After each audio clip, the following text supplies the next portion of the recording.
Inilah kisah seorang pemuda kaya yang menyamar jadi office boy. Kekasihku adalah karyawanku. Versi Kauri TV, episode 244. Kemudian Pak Fajri berkata, "Benarkah apa yang kamu katakan? Kalau saya ini lagi tidak mau diganggu," kata Pak Fajri. Dengan sontak, satpam tersebut pun terkejut ketika mendengar perkataan yang keluar dari mulut Pak Fajri. "Waduh, bahaya nih," kata satpam yang berbicara dalam hatinya. Kemudian dia langsung berkata, "Maaf Pak Bos, saya ngaku salah, karena saya tidak enak memanggil Pak Bos. Makanya, saya kembali lagi ke sini dan berkata pada pemuda ini, kalau Bos sedang tidak bisa diganggu," kata satpam. Kemudian Pak Fajri berkata, "Kamu lancang sekali ya, dia tamu istimewaku. Kamu berani-beraninya seperti itu," kata Pak Fajri. Lalu Yudi pun berkata, "Bahkan dia mengusir saya, mungkin karena saya pakai seragam office boy, sehingga saya diusir seenaknya," kata Yudi. "Kamu benar-benar keterlaluan," kata Pak Fajri, yang memarahi satpamnya. "Sekali lagi, maafkan saya Pak Bos," kata satpam, yang meminta maaf. Namun, kata maaf itu tidak membuat Pak Fajri luluh. Pak Fajri langsung memecat satpam tersebut.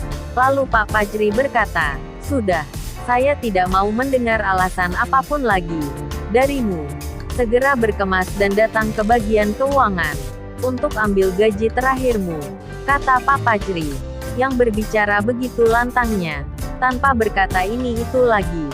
Dengan wajah lesu, satpam itu pun langsung pergi meninggalkan tempat tugasnya dan langsung berkemas, kemudian menuju bagian keuangan. Dan bagian keuangan pun langsung ditelepon oleh Pak Fajri. "Selamat pagi." "Iya, selamat pagi juga Pak. Ada yang bisa kami bantu?" "Ada. Tolong nanti ada seorang satpam yang akan datang ke bagian keuangan. Tolong gaji dia 5 kali lipat ya dari gaji sebelumnya," kata Pak Fajri. "Loh, kok 5 kali lipat? Emangnya kenapa Pak?" tanya bagian keuangan, yang tidak biasanya mengeluarkan gaji 5 kali lipat. "Sebab, kalaupun dipecat, ataupun habis kontrak, perusahaan hanya memberikan uang pesangon sebesar 3 kali lipat gajinya." Lalu Pak Fajri berkata, "Sudah, jangan banyak tanya. Kalau kamu mau gaji 5 kali lipat, silahkan berkemas, dan jangan masuk kerja lagi," kata Pak Fajri, yang berbicara sedikit emosi, karena bawahannya itu terlalu tinggi keingintahuannya. Urusan sang bos besar saja. Akhirnya, karena dibentak seperti itu, bagian keuangan langsung berkata, "Baik Pak, perintah Bapak akan saya laksanakan. Nanti akan saya gaji 5 kali lipat untuk gaji satpam yang akan datang kemari, seperti perintah Bapak." Selepas itu, langsung mematikan teleponnya. "Ada apa ya? Kok Pak Bos berkatanya kasar sekali? Tidak seperti biasanya," kata bagian keuangan. Namun apa daya, mereka hanya bisa diam dan mengikuti perintahnya saja. Selepas itu, Pak Fajri ini, tanpa basa-basi, dia langsung mengajak Yudi ke dalam ruang kerjanya. Setibanya di dalam, lalu Pak Fajri mempersilahkannya untuk segera duduk, dengan berkata, "Silahkan duduk Mas," kata Pak Fajri. Sebenarnya Yudi ini semakin heran, kenapa dirinya begitu dihormati olehnya.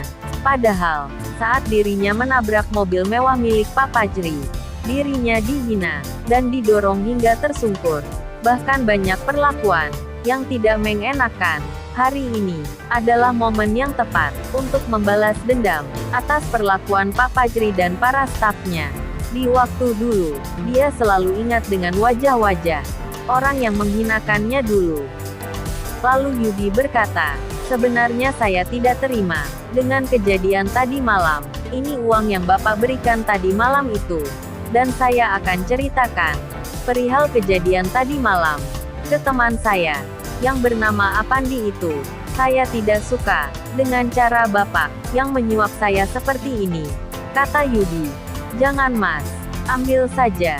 Saya ikhlas kok. Oh ya, saya cuma minta, jangan laporkan ini ke Apandi ya. Saya mohon." Kali ini saja, untuk tidak menceritakan perihal tersebut.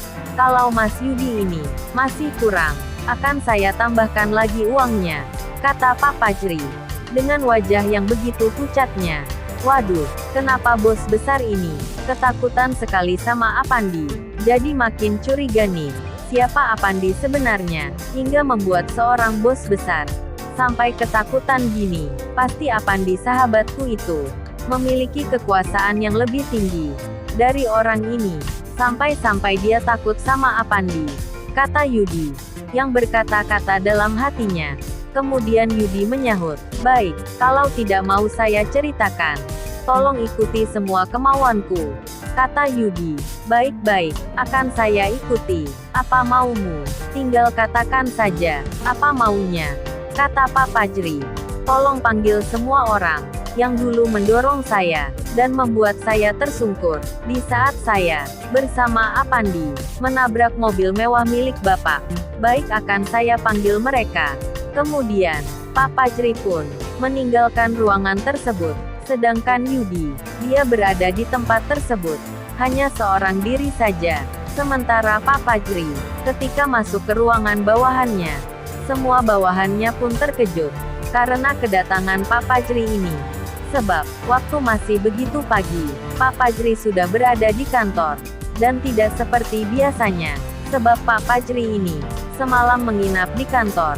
Setelah kejadian semalam, saat penculikan Yudi, beliau tidak pulang ke rumah. Dia langsung tidur di kantornya. Kalian masih ingat, dengan orang yang dulu, menabrak mobil saya, kata Pak Fajri. Kebetulan semua orang, yang mendorong Yudi dan Apandi, semuanya dalam satu ruangan tersebut. Lalu salah satu mereka berkata, iya Pak, saya masih ingat. Coba kalian jujur, siapa yang waktu itu mendorong seorang pemuda yang berseragam office boy itu? Saya Pak, kata 4 orang tersebut, yang mengakuinya dengan rasa bangga, karena dia kira akan diberi penghargaan, karena sudah mendorong kedua office boy itu.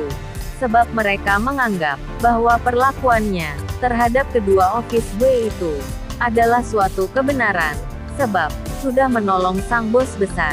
Lalu Pak Fajri berkata, baik, terima kasih atas kejujuran kalian semua. Oh ya, ada lagi selain kalian? Tanya Pak Fajri. Tidak ada Pak, hanya kami berempat saja, ucapnya.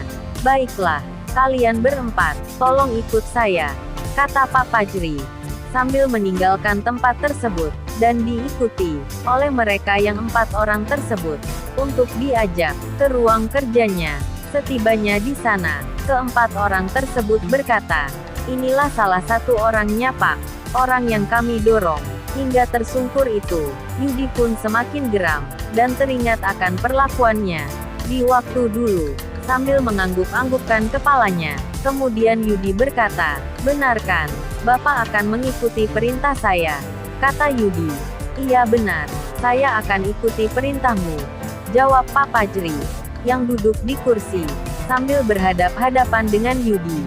Lalu Yudi berkata, tolong pecat mereka. Lalu, bagaimana kisah selanjutnya? Subscribe channel ini, untuk mengikuti episode berikutnya. Terima kasih.